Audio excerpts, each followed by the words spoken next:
One thing that we specialize in at the Ruiz Group is selling expired and canceled listings. An expired listing is a property that listed to the market for sale and that didn't sell, and the contract per the time agreement between the seller and the real estate agent expired. Once that happens, the seller is available to relist the property with anyone that they choose. Considering that this market on the Monterey Peninsula is a predominantly second home market, there's not necessarily a demand or sense of urgency for people to buy here. It's more of a casual process. It takes a little bit longer because no one necessarily needs a second home. So we see a lot of properties that come to market and that do not sell, and that's okay. But we specialize in getting those properties relisted and resold quickly and for top dollar. The thing that I always reference when it comes to expired listings is a formula. And that formula, there are 3 things that are an absolute must. And the first thing is that we reset the days on market. Happens all the time where someone lists a property for 6 months and then, a real estate agent will call them and say, okay, you got to get this thing right back on the market. And they relist it 4 days later, let's say. The problem with that is that the multiple listing services does not reset the days back to 0. And it's imperative that you reset the days back to 0 so that when you bring the property on the second time, that the consumer sees it and doesn't see that it's been listed for 6 months previously. So resetting the days on market is an absolute must. And the way that you do that is you pull it from the market for 30 days minimum.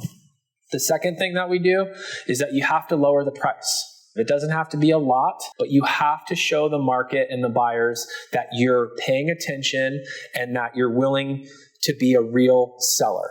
If I list a property for $3 million and it sits on the market for a year, and then a month or 2 later, I bring it back on again for $3 million. I'm telling the entire market, the entire real estate industry that I'm not a serious seller and that I'm going to continue to make the same choices that led to me not selling the property last time. So a price reduction, although it doesn't have to be great, is necessary. Small price reduction is fine. The third thing is new media. You have to introduce the property with a new flair. Camera angles are different for photography, maybe a different video, maybe some new staging. That's a great idea too, how to freshen something up. We have to present the property in a new light.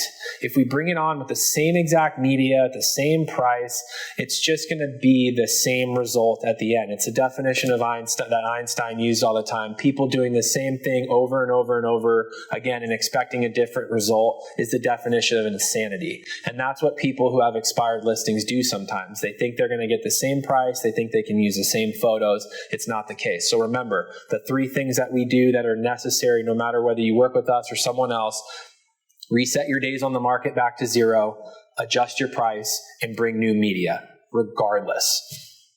The last thing I want to talk about with expired listings is that there's nowhere to hide from data anymore. Data is rampant. It's all over the internet. It's easy for someone to see that something was previously listed. So again, when I talked about adjusting the price, it's not hard for me to go back and find that a property had been previously listed and that we're trying to sell it again for the same price. I refer to this as each listing tells a story. So I want you to envision me representing you as a buyer. And you call me and say, hey, Pete, this property is just came on the market and it looks pretty good. It's $2 million. What do you think? I'm going to go back. The first thing I'm going to do is I'm going to look at the property history. And if I see that property has been listed numerous times at the same price, that automatic indication I know it's overpriced. Then I'm going to start going through my appraisal and underwriting analysis. And what I'm going to do is I'm going to say, hey, this property's been listed multiple times. The seller hasn't changed the price once. And I don't think they're realistic and I don't think they're real sellers. We're probably not even going to go look at the thing just because of the history that the listing shows. So remember, you have to show the market that you're real. You have to show the market that you're willing to adjust. And you have to show the market that you're a real seller.